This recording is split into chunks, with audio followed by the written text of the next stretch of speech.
Toc toc toc, qui est là, qui frappe à ma porte, mais c'est Pierre Vassiliou. Bonjour Pierre. Ah, bah dis donc, voilà une surprise, mon cher ami. Ça nous rajeunit pas? Si, ça nous rajeunit, moi j'adore vieillir. Voilà, on vient d'écouter une très très belle chanson, Pierre, c'est sur votre nouveau disque, Je dis pas non.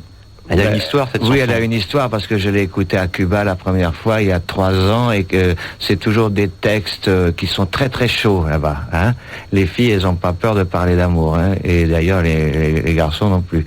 Et c'est une adaptation libre d'un texte que je me suis fait traduire, mais qui est intraduisible en français, et c'est une chanson assez chaude avec des jeux de mots. Voilà. Mais alors, quel chemin depuis vos débuts? Vos débuts, pour le grand public, c'est Armand, mais j'imagine qu'avant Armand, il y avait quelque chose. Vous avez enregistré des disques, vous avez fait du cabaret. Qu'est-ce qui s'est passé? Mais à mes débuts, j'ai fait du cabaret comme on en faisait 2-3 par soir, quoi. Et oui. Alors on se croisait avec Brassens, Brel. Non, ils étaient déjà des stars. Ah ouais. Enfin, ils étaient presque des stars. Non, on se croisait avec Bobby Lapointe, avec Jean Ferrat, avec Barbara, je sais pas, pas mal de gens qui s'en sont sortis visiblement. J'ai même joué après Serge Gainsbourg qui faisait 3 morceaux et moi 2. Non, je jouais avant, en fait. Et vedette américaine. Ouais, c'est ça. Non, mais c'était toute cette époque du cabaret qui était vraiment géniale, parce que là, c'était vraiment la passion. Il y avait de quoi jouer, il y avait de quoi apprendre son boulot. Et voilà mon actualité. Et le public n'était pas trop dur en cabaret? Très dur. Très dur, hein. C'est vraiment la dure école, l'école efficace. Oui, c'est la dure école, mais n'oublions pas de le dire, et je le dis vraiment aujourd'hui à votre antenne, c'est que le public français est le public le plus désagréable du monde. Ce sont les gens qui sont les pires, qui font des critiques. À partir du moment où vous payez votre place, on vous doit tout. Et même quand vous payez pas votre place, c'est pire encore. C'est que vous avez le droit de partir pendant le concert. Et c'est vrai, les Américains viennent pratiquement jamais en France parce que le public français est très difficile. On se demande pourquoi souvent. Ouais. Dès le début, votre répertoire était constitué de chansons comiques. Oui, pendant les 2-3 premiers disques, oui. Ouais. Jusqu'à Amour Amitié en 1968, oui. Qui a été mon premier album et qui a fait cette chanson qui a fait son chemin et puis qui continue. Est-ce qu'il était dur d'être pris au sérieux donc en ce début d'années 60 quand on chantait Armand et la Charlotte? C'est-à-dire qu'on était... Ce qui était bien, c'est qu'en fait, il y avait de la place pour les chansons drôles. Maintenant, on n'en entend plus jamais parce que c'est comme ça. Hein, les modes changent.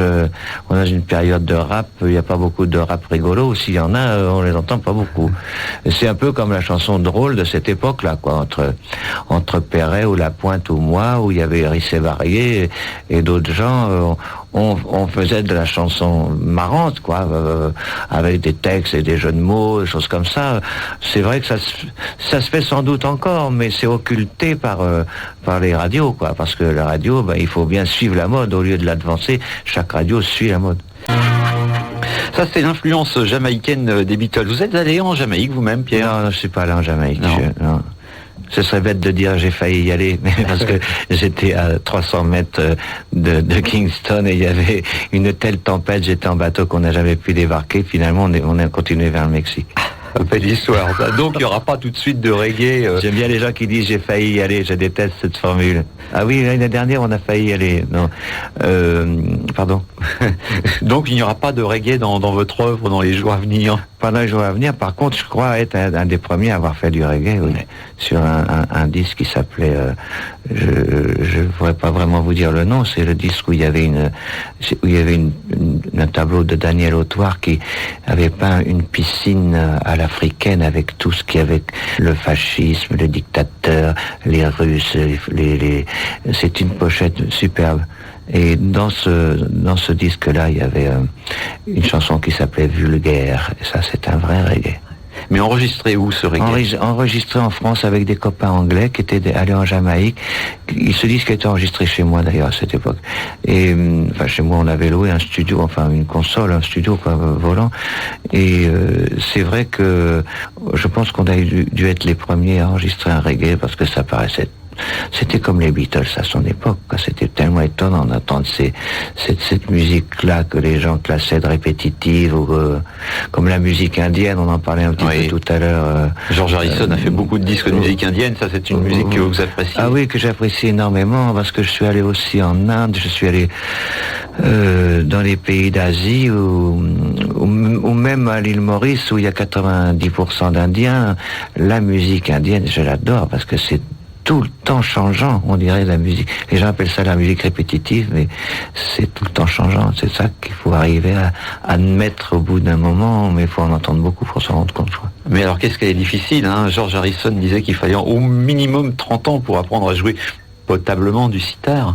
Ah oui, mais alors ça, c'est... Là, vous n'avez pas le temps, c'est fatigant. Là, c'est autre chose. Là, il y a des gens qui sont doués. On se met pas à jouer du sitar du jour au lendemain, comme un sitariste va pas se mettre à jouer non plus de l'accordéon. Oui, l'accordéon. Et encore, si c'est plus facile comme comparaison, parce que il y a beaucoup d'orgues comme ça dans les rues de Bombay, par exemple. Tout le monde a un petit piano, genre orgue pour faire les messes dans les coins, comme ça, qui se mettent sous le bras. Donc il y a déjà l'histoire du clavier. Enfin, disons que il y a tellement de choses à apprendre que moi je préfère l'écouter que de chercher à jouer d'un instrument. Et les Beatles n'ont cessé d'évoluer durant leur courte carrière, finalement, puisqu'elle a duré que 7 ans en tant que groupe, peut-être par ces personnalités tout à fait différentes, tous les quatre étaient quasiment aux antipodes les uns des autres. Quand on est tout seul, est-ce qu'il est facile de continuer à évoluer, de faire un album qui va de l'avant par rapport au précédent, de trouver sans arrêt des idées nouvelles, tout seul? C'est très très difficile. C'est très difficile. Bon, moi, j'ai pas 7 ans de carrière, j'en ai 30. Alors, évidemment, quand on dit carrière, quoi. C'est pas Isabelle. Non, elle s'appelle Isabelle Carrière, c'est pour ça que c'est des jeux de mots époustouflants aujourd'hui. Mais c'est très difficile parce que dans ce que j'ai écrit, j'ai jamais pensé être un créateur, ça c'est clair. J'ai pensé être un mec qui écrit, et puis je chante, et puis je fais mes musiques. Mais à un moment, j'ai fait le tour de tout ce que je pensais avoir réussi à dire, parce qu'en fait, on reprend, il me semble, les premières idées qu'on adapte 10 ans plus tard en disant, je l'ai déjà dit ça, en fait, j'en ai déjà parlé. Oui, mais enfin, je l'ai pas dit autrement, je l'ai pas dit pareil. Donc c'est très difficile de penser qu'on est nouveau. C'est pour ça que dans mon album qui sort là, Parler aux anges, j'ai fait foncièrement des chansons. Voilà, début à la fin, ce sont des chansons. Voilà, j'ai pas cherché à ressembler, à avoir il y a des évocations musicales tout le temps, mais ce sont des chansons. C'est de l'écriture, et un début, un milieu, une fin, chose que je faisais plus depuis longtemps. Pierre Vassiliou, vous faites partie de l'histoire de la chanson française, évidemment, en tant que Pierre Vassiliou, mais vous faites aussi partie de l'histoire du rock'n'roll, puisque pendant 3 semaines, vous avez assisté à un événement très très important qui était le passage des Beatles au même spectacle. Donc, vous-même, Trini Lopez, Sylvie Vartan, Guy Marchand qui chantait une chanson. Et alors donc depuis cette époque on en parle, et alors vous allez rétablir la vérité, puisqu'on n'arrive pas à savoir si les Beatles ont eu un succès colossal ou si au contraire ils se sont fait jeter. Non, ils se sont pas fait jeter, non, pas du tout, ils n'ont pas eu un succès colossal non plus. C'était Trini Lopez qui avait le succès colossal. C'était pas Sylvie Vartan non plus. C'était Sean Elliott qui chantait Shame and Scandal in a Family. Vous vous souvenez de ça? Ouais, bien sûr. C'était lui avec ce tube-là qui faisait. Et puis et Trini Lopez. Et puis moi, faut bien le dire, avec mes 3 chansons marrantes là-dedans. C'est vrai que ça passait drôlement bien. Mais maintenant, autour des Beatles, évidemment, ça a été un événement pour nous autres musiciens, surtout, d'entendre cette musique qui était complètement nouvelle pour nous. Et puis nos sorties le soir, parce qu'il y en avait un quand même qui était tous les soirs dehors. C'était voilà, justement. Ringo, Paul, George. C'était Paul McCartney, le dandy de la bande, qui m'avait même demandé si je voulais bien m'occuper de sa femme pendant qu'il rentrait à Londres le soir, mais pour la sortir. Bien sûr. On n'aurait pas pensé autre chose. Pour lui tenir compagnie, quoi. Chose que je faisais très bien. Voilà. Et puis c'était des soirées exceptionnelles, bien sûr, mais ça l'est davantage aujourd'hui, maintenant que c'est devenu les stars mondiales de notre siècle, planétaires de notre siècle. À cette époque-là, on était tous dans la même histoire. Eux, ils débutaient, et nous aussi, nous débutions. Mais ça a été vraiment un déferlement inouï. Ces scarabées qui sont descendus d'une Rolls-Royce blanche avec les cheveux longs. J'aurais toute ma vie le souvenir de ça, parce que en France, quand tu as le cheveu long, t'es qu'un pédé, quoi. Maintenant, c'était comme ça à l'époque. Et là, maintenant, ça a changé, quoi. Et est-ce que certains soirs vous êtes retrouvés chez l'un, chez l'autre, à gratter la guitare, à chanter ensemble? Non, jamais. Non, jamais. On s'est retrouvés en boîte, parce qu'à cette époque-là, on sortait. Voilà, on pensait qu'à une chose, c'est se retrouver en boîte. Et ça vous est pas passé à l'idée de reprendre une chanson des Beatles? Il y en a quelques-unes qui vous auraient bien collé, peut-être. Vous n'étiez pas encore à fond dans le répertoire tendre, mais Anna I Love Her qu'on vient d'écouter il y a quelques instants, vous aurez bien collé. Non, chacun son truc. Moi, je sais pas, je ferais ça comme quelqu'un qui va faire, disons, un hommage aux Beatles pour un truc comme ça, mais volontiers, bien sûr, mais c'est pas mon truc. Moi, je suis pas chanteur. Est-ce que vous avez l'impression que cette évolution de la musique, de rencontrer des Beatles, ça vous a posé des questions, ça vous a remis en question? Vous avez dit, mais est-ce que je vais continuer longtemps à faire ces chansons comiques? Ça vous collait bien à la peau, les chansons comiques En fait, non. En fait, ça a été très ambigu, cette histoire, parce qu'au début, c'est mon frère Michel qui écrivait des chansons comme ça, dont les siennes, comme Armand d'ailleurs, et qui les chantait à la maison, mais il était tellement froussard qu'il n'a jamais été possible qu'il monte sur une scène. Donc c'est moi qui ai pris le relais, et à partir du deuxième disque, je pense, ou de troisième 45 tours, ce sont mes chansons après que j'enregistrais, celles que j'écrivais moi-même, et qui étaient des chansons beaucoup plus tendres. Donc en fait vous êtes devenu vedette par procuration en quelque sorte. Exactement. Mais qui sait, celui-là, on peut se poser la question. Ça, c'était aussi un grand titre de votre carrière. Ça, c'est vraiment l'actualité. Et on est bien loin du début de votre carrière. À l'époque où il fallait sortir un 45 tours tous les 3 mois, aujourd'hui on sort sort un disque tous les 3 ans. Vous, c'est parfois plus long. Et parfois on se dit, tiens, je vais arrêter d'enregistrer. Ben oui, on y pense. C'est difficile. Aujourd'hui, c'est-à-dire que c'est un grand plaisir d'écrire, quand on arrive à trouver quelque chose à dire, d'écrire, d'enregistrer. Et après, il faut aller vendre notre produit. Et ça, c'est difficile. Quoique les gens sont toujours sympas dans les radios partout où nous allons, c'est pas la question. C'est que, en fait, dès que vous remarquerez que dès qu'un nouveau disque sort, toutes les radios passent l'ancien. Voyez-vous? J'essaierai de le remarquer. Ça, je l'ai jamais remarqué encore. Vous pouvez le remarquer. Ouais. Le nouveau disque de n'importe qui sort, ils vont passer les vieux titres. Et peut-être dans 6 mois, les nouveaux vont commencer à passer. C'est drôle, hein, c'est comme ça, la vie est comme ça. C'est étrange. Et c'est décourageant? Oui, souvent. Souvent, parce que, la moindre des choses, c'est de s'entendre à la radio avec les nouveautés, parce que on a vécu dans des endroits confinés, où on entend toujours le même son. Quand on sort avec sa bande de son disque, on va déjà à la maison, ça n'a pas le même son. Et quand on l'écoute à la radio où le son est bien plus performant, parce que la FM est de bonne qualité, là on entend encore des choses qu'on découvre, même moi dans mes disques, comme beaucoup d'autres, qu'on découvre quand on l'entend à la radio. Or, avant qu'on l'entende à la radio, il faut des mois. Et vous vous contenteriez d'une forme écrite simplement? Des poèmes, des livres de poèmes, un roman J'ai écrit un roman qui est un roman reportage qui s'appelle La vie à rien faire. C'est en fait le moment où j'ai le plus travaillé de ma vie. Je vais trouver le titre il y a longtemps, avant d'écrire le bouquin et avant d'émigrer au Sénégal où j'ai habité 4 ans. Et je raconte l'immigration d'un couple de blancs qui est installé chez les Noirs. Généralement c'est le contraire. Enfin, on raconte ça avec toutes ces péripéties, avec le côté drôle que ça, puis le côté très difficile à vivre. Ouais. Vous y seriez resté au Sénégal? Ça fait 4 ans déjà, on fait presque partie des meubles. Non. non. En fait, oui, ma femme voulait rester, mais moi, il me manquait beaucoup mes amis, mes habitudes, un petit peu. Je n'ai pas d'objet chez moi précis auquel je tienne, quoi. Hein, mais l'humour de mes copains, de mes copines ici en France, qui n'est pas le même. Il me manquait un peu cette chaleur gratuite. Au Sénégal, souvent, on a l'impression qu'on est amis par intérêt, et vice versa. Ça arrive, on a besoin de gens, ils ont besoin de nous. C'est bien plus flagrant qu'ici. Jusqu'à 19h. Pierre, quand même, pour le grand public, vous avez disparu pendant un laps de temps assez long, 3-4 ans, un petit peu. Oui, j'ai passé ma vie à disparaître. Oui. Et à réapparaître. Mais le public qui est curieux, il se dit, mais qu'est-ce qu'il fait Vassiliou pendant ce temps-là? Ben voilà, c'est ça qu'il faut expliquer aussi un petit peu ici en France, c'est qu'il n'y a pas que la France, quoi. Quand je suis pas là, je suis autre part. Ça veut dire que j'ai fait une tournée en Afrique du Nord, je ne sais combien de fois.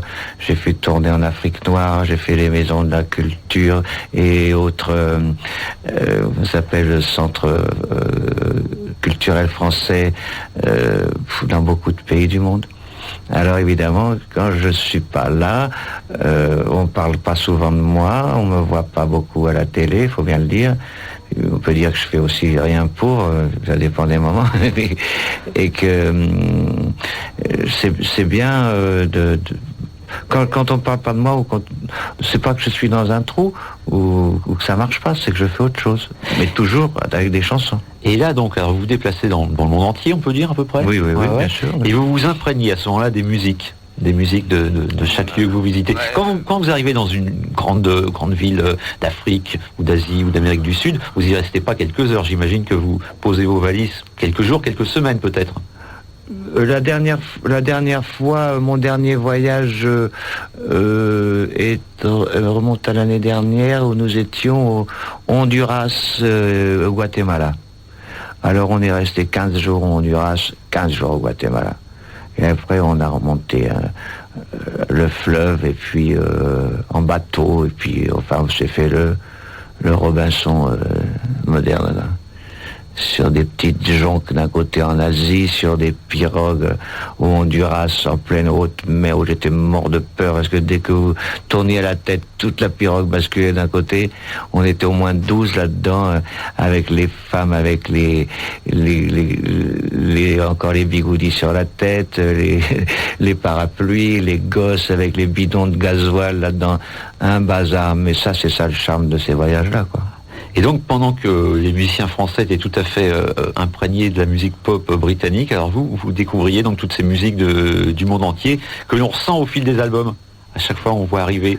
Oui, bien sûr. Disons que l'inspiration me vient souvent à cause de ces musiques-là, et que j'essaie de ne pas copier, mais j'essaie de jouer tout net. Par exemple, comme dans le dernier album que j'ai fait, là, Parler aux anges, on joue avec des musiciens cubains.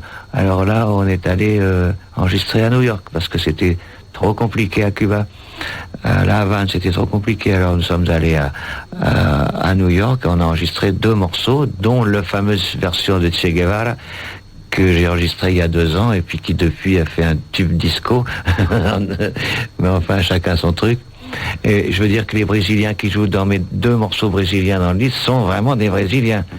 C'est-à-dire qu'on n'a pas fait des Français qui jouent de la bossa ou des samba. On l'a pris vraiment, et bon. Ça n'a pas été difficile vis-à-vis du métier d'imposer une image nouvelle, parce que Armand c'était important, Ivanoé c'était un énorme succès. Est-ce que les maisons de disques ne sont pas dit, mais Vassiliou il va nous faire perdre de l'argent à changer de style? Oui, bien sûr, mais je leur en ai fait perdre aussi. Ah. Et je avoue aujourd'hui que je regrette vivement de ne pas leur avoir fait perdre plus. Non, mais il y a des gens qui ont été très fidèles, comme Monsieur Dacla quand il était président de CRCA, avec qui j'avais eu des mots un jour, et parce que je trouvais qu'il s'occupait pas assez de moi, mais je crois que j'étais vraiment un méchant garçon à l'époque, et si tu m'entends, je regrette vraiment, je te jure. C'était vraiment un mec extra, il m'a fait faire tous les folies de ma vie. Mes doubles albums, CRC, chez RCA que je les ai faits. Et évidemment, les gens attendaient plutôt Armand, ma cousine, Charlotte, et toutes mes conneries de cette époque. Et c'est vrai que les autres, à part qui c'est celui-là, le journal dans l'aéroport, quand même, qui a beaucoup marché, Marée en Provence aussi, qui a beaucoup marché. Oh, il y en a pas mal de tubes dans le genre, mais ce serait quand même toujours tributaire de qui c'est celui-là. Il n'y a pas un jour de ma vie où je vis sans. Voilà, dans la rue, dans le métro, dans l'avion, machin, et les gens font des découvertes et je trouve génial que cette chanson dure encore aujourd'hui. Et les gens me disent tous les jours de ma vie, complètement toqué ce mec-là. Alors, qui c'est celui-là, comme vous l'avez fait tout à l'heure. Voilà. Restons dans le voyage, puisque les Beatles eux-mêmes ont essayé d'adapter un petit peu la musique jamaïcaine avec Obladi Oblada. Ça, ce sont vraiment les 60s flamboyantes, les Beatles et Penny Lane. Et Pierre Vassiliou qui est avec nous pour encore quelques petits instants. Alors, il faut parler quand même du présent, de ce nouveau disque, des projets de scène, et puis de votre vie en dehors de Paris, car elle existe et elle est peut-être très très riche et très très passionnante. Elle est passionnante, déjà, vu le climat du Gers, là où j'habite, la vue sur les Pyrénées 4-5 fois par an, c'est choquant parce que c'est immense. Ça me rappelle dans le désert, quoi, quand il y a un mirage, quoi. Et la nature, c'est vraiment quelque chose de sublime. Voilà, j'aime beaucoup. Je crois que c'est l'endroit où j'étais le plus peinard partout où j'ai voyagé. C'est vraiment dans le Gers. Là, il y a rien, il y a que des canards. Mais vous y travaillez néanmoins. Oui, j'y travaille. J'y écris. Ouais. Et des fois, je fais rien, mais rien du tout. C'est délicieux. Vous n'avez pas une salle de spectacle, un restaurant, un endroit où vous êtes oui, c'est vrai, très souvent? Oui, j'y suis un peu moins maintenant. Le Boléro, oui, c'est un café, bar, restaurant, cabaret, hôtel que j'ai acheté l'année dernière. Ouais. Voilà, et que j'ai mis en gérance il y a maintenant 6 mois.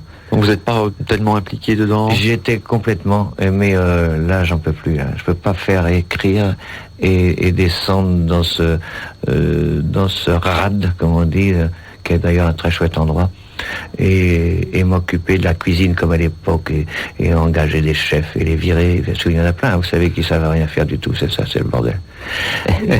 Donc j'ai dit, bon allez, j'ai passé l'époque, j'avais fait ça déjà à Dakar, j'avais remonté un club de jazz qui s'appelait le Mamie Flore, qui a été une très grande réussite. Mais là, en France, je vous avoue sincèrement qu'on est tellement harassé d'impôts que faut vraiment être inconscient pour monter une affaire. Ouais. Et sans compter que pour mener à bien votre carrière, il faut régulièrement revenir à Paris. Oui, en plus, et puis m'occuper de mes affaires, quoi. Mes affaires, ça veut dire qu'il faut que je sois là aujourd'hui.